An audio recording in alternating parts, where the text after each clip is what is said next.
बोलितो जैसे बोलवितो देव मजहा संदेह कासयाचा पाप पुण्य ज्याचे तोची जाणे काही संबंध हा नाही आम्हासवे अरे भंगू दे काठीने माझ्या आपला जाऊ दे मनीचे येऊ दे मानीत माझ्या सूर तुझ्या आवडीचे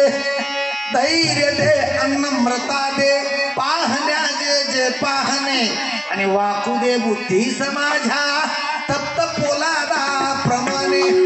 आशयाचा तुझा स्वामी शब्द आहे मी भिकारी आणि मागण्याला अंत नाही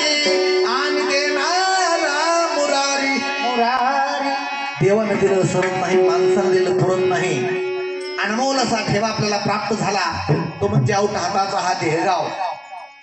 पण माणसाला कळला नाही जनावरांना कळला पण नाही त्यांना मिळला पण नाही देवादिकांना कळला त्यांना मिळला नाही महाराज म्हणतात गाव भरला 5 आणि 25 तो झाले धनी आणि आपापले मिळाले व्यसनी विसरले त्या धन्यासी अरे ज्या धन्याने गाव हवाली केला विसर त्याचा त्यास पडला पण शेवटी माझी बाबाचा टोला तुम्हावर बसेल हो माय बाप बघा जो वरी गावात वस्ती भरपूर आहे तो वरी आपुले ही तप आहे आणि जरा लिया उपाय काही चाले ना हो माय बाप अंगामध्ये शक्ती आहे तोपर्यंत भक्ती होत असते कारण लहानपणी कळलं नाही देह कशासाठी मिळला तारुण्यात कळलं नाही आणि म्हातारपणी कळलं नाही लहानपणी आई म्हणती माझ्या लेकराला काही कळत नाही लग्न झालं का बायको म्हणते आमच्या ह्यांना काही कळत नाही आणि म्हातारपणी मला लेकरं म्हणते आमच्या बापाला काही कळत नाही पण नेमकं माणसाला कळणार कधी अंगामध्ये शक्ती आहे तोपर्यंत भक्ती करायला नात राहायला सांगितली लहान एखादं बाळ घ्या का रस्त्यानं चाललं त्याला घर डोळं कोरलं केस कोण आपण ए बा इकडे रे पप्पी रे तेच माझं 70-80 वर्षाचं झालं त्याला म्हणतो का आपण आजोबा इकडे पप्पी द्या तसं भक्ती करण्यासाठी वय हे लहान असावं लागतं म्हातारपणी काय होतं मग अरे डोळे गावची लागती कमाडे नाकापुरी शेंबूड बदबदा पडे आणि तोंडापूरची तर 32 खेडे ओस पडतील हो माय बाप अरे मानगाव डगमगेल पोटगाव पाठीस लागेल आणि ढोकरपूरचा तर मनका मोडेल आईशी फजिता होईल हो माय बाप एवढ्यावर भागत नाही 2 टिर्या वाळून जातील दांडापूर बदबदा वाहील लिंगापूरची तो गडबड होईल मेल्या कुत्र्यासारखी हो माय बाप अरे गुडगे गावची मेटे मोडतील पायगाव चालू राहील आणि हातापुरी तर वाळून जाईल आईशी फजिता होईल हो माय बाप मग या फजितीपासून आपल्याला वाचायचं असेल तर महाराज म्हणतात संतांची संगत केली पाहिजे संतांची संगत केल्यानंतर जीवाची दया संताला येणार आहे महात्म्याला येणार आहे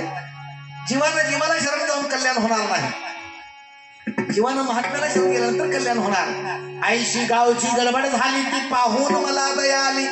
फक्त संताला दया येणार आहे महात्म्याला दया येणार आहे आईशी गावची गडबड झाली ती पाहून मला दया आली मग मी काढून रसायनवल्ली आबादी केली गावची हो माय बाप काय केलं करुण भक्तीचा काढा तयासी दिला धडपुडा नामस्मरणी काढा उतारा दिला हो माय बाप अरे एका जनार्दनी शरण मी दिली ती उतरून रसायन आणि छेदून बाबाचे बंधन वैकुंठवास कराल हो माय बाप अरे हवा केलंय गाव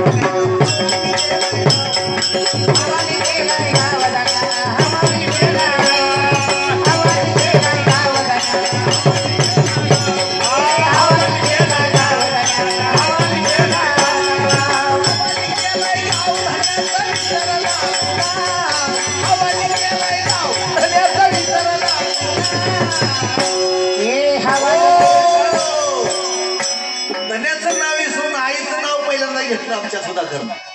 होय सुधाकर अरे ज्या भगवंतापासून तिची निर्मिती झाली तिचं पहिल्यांदा देवाचं नाव धन्याचं नाव आलं पण तू पडलं या पाऊल ग लागली या चाहूल ग पण तिचं पाऊल कधी पडलं भगवंतानं ज्या वेळेला तिला निर्माण केलं तिचं पाऊल पडलं. उठल्या सुरुवातीला अंबाबाईचंच गाणं गातो. अरे हवाली केलाय गाव धन्यानं, हवाली केलाय गाव